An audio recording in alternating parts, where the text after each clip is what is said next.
Hi friends, ఎలా ఉన్నారు? అందరూ బాగున్నారా? నేనైతే చాలా బాగున్నాను. మీరు కూడా బాగుండాలని మనస్ఫూర్తిగా కోరుకుంటున్నాను.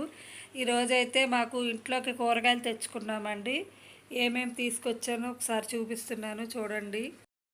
ఒక హాఫ్ కేజీ చిక్కుడుకాయలండి. ఫ్రిడ్జ్లో పెట్టేసుకోవడానికి మా అమ్మాయి అయితే అందులో వేసేస్తుంది. ఇవాళ ఆదివారం కాబట్టి నాకు అంతో ఇంతో హెల్ప్ చేస్తుంది, లేకపోతే అసలు ఇటు పుల్ల తీసి అటు వేయదనమాట ఈ పిల్ల. ఇవి కూడా ఒక హాఫ్ కేజీ దొండకాయలు తీసుకొచ్చాడండి. అవి కూడా మా అమ్మాయి అందులో సదిరేస్తుంది.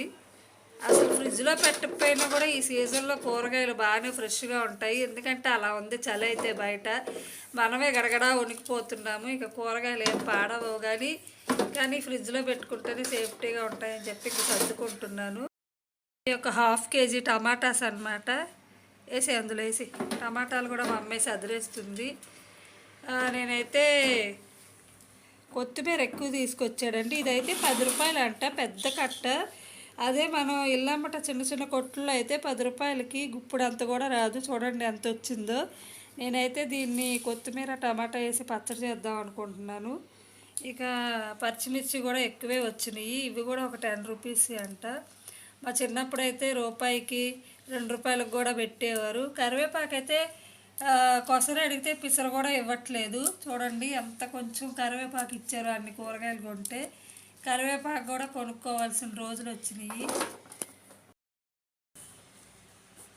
పచ్చిమిర్చి అయితే మనం తొడలు తీసి మనం స్టోరేజ్ చేసుకుంటేనే మనకి నిల్వ ఉంటాయండి.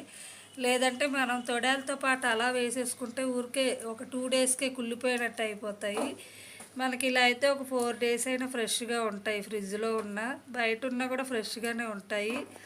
ఇంకా ఆనియన్స్ కదండి, ఆనియన్స్ అయితే మనము ఓపెన్ ప్లేస్లోనే ఉంచుకోవాలి. మేమైతే ఫ్రిడ్జ్ కింద మనకి ఉంటుంది కదా ఆనియన్స్ పెట్టుకోవడానికి, అందులో స్టోరేజ్ చేస్తాను. ఇలా అయితే ఇందులో ఉల్లిపాయలు వేసేసుకుంటున్నాను నేను. ఇందులో అయితేనే సేఫ్టీగా ఉంటాయి. సో మాకు ఈ కూరగాయలన్నీ ఒక 4 డేస్ అలా వస్తాయి. ఇక మధ్యలో అంటే ఇక పప్పు, కందిపప్పు ఇలాంటివి వండుతూ ఉంటాం కాబట్టి ఒక 5 డేస్ 4 డేస్ వస్తాయి కూరగాయలు. ఇలా వేసేసి ఇది క్యాలీఫ్లవర్ కదండి, ఇది పచ్చనపప్పు వేసి వండితే మా పిల్లలు బాగా ఇష్టంగా తింటారు. దీన్ని ఇలా కాకుండా మనం ఓపెన్ కట్ చేసి పెట్టుకుంటే బెటరు. యాక్చువల్లీ కూరగాయలు సండే తీసుకొచ్చారండి. పుదీనాను కొత్తిమీర కొంచెం బిర్యానీ వండమని తీసుకొచ్చారు. టైం కుదరలేదు. చికెన్ కూడా తీసుకొచ్చారు. నేను దాన్ని ఫ్రిడ్జ్లో పెట్టేశాను, రేపైతే చెయ్యాలి. అందుకని పుదీనాని ఒలిసి ఉంచుకుంటున్నామండి. ఎప్పుడైనా పుదీనా కొత్తిమీర ఇలాంటివి ఏంటంటే మనం కట్ చేసి ఉంచుకుంటేనే మనకి నిల్వ ఉంటాయండి. లేకపోతే మనం కట్టలుగా అలాగే ఫ్రిడ్జ్లో పెట్టేస్తారు చాలామంది. అలా పెట్టినా పొద్దున్నకే కుళ్ళిపోతాయి. ఇప్పుడైతే కొత్తిమీర చాలా ఫ్రెష్గా ఉంది, చూసారా ఎంత బాగా కనిపిస్తుందో. పుదీనా కూడా చాలా ఫ్రెష్గా ఉంది. ఇలా అయితే మనకి రేపటికి కూడా ఇలానే ఫ్రెష్గా ఉంటుంది. కూరగాయలు అయితే మనం ఇలాగా స్టోర్ చేసుకుంటే చాలా ఫ్రెష్గా ఉంటాయి. వేరే సపరేట్గా పెట్టుకోవాలి ఇలాగా. ఇదైతే కట్ చేసి పెట్టుకుందాం. క్యాలీఫ్లవర్ని అయితే ఇలా వచ్చేసి ఒక డబ్బాలో వేసి ఉంచుకుంటున్నానండి. ఇది ఏంటంటే రేపు మార్నింగ్ కానీ ఎల్లుండి కానీ పచ్చెనపప్పు వేసి వండితే చాలా బాగుంటుంది. ఫస్ట్ అయితే దీన్ని వేడి నీళ్ళలో కొంచెం వేసుకుంటే కానీ మనకు అందులో ఏమైనా పురుగులు ఏమైనా ఉంటే పైకి తేలుతాయి అన్నమాట. లేదంటే అంతే చికెన్ మటన్ తినేసినట్టు ఆ పురుగులు కూడా మనం తినేయాలి.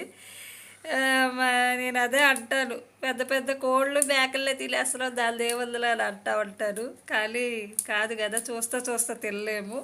అందుకని చెప్పి వేడి నీళ్ళలో వేసుకుంటే మనకి ఏమైనా ఉంటే పైకి వచ్చేస్తాయి. కొంచెం పసుపు వేసుకుంటే ఇంకా బాగుంటుంది. సో ఇవ్వండి కూరగాయలు అయితే. ఇది ఫ్రిడ్జ్లో అయితే నేను పెట్టేసుకున్నానండి కూరగాయలు. ఇలా అయితే మనకి ఇంకా ఫ్రెష్గా ఉంటాయి. అసలే బయట కూడా అలానే ఉంది వాతావరణం. ఇంకా ఫ్రిడ్జ్లో పెడితే ఇంకా కూల్గా ఉంటాయి. ఎన్ని రోజులైనా పాడవకుండా ఉంటాయి.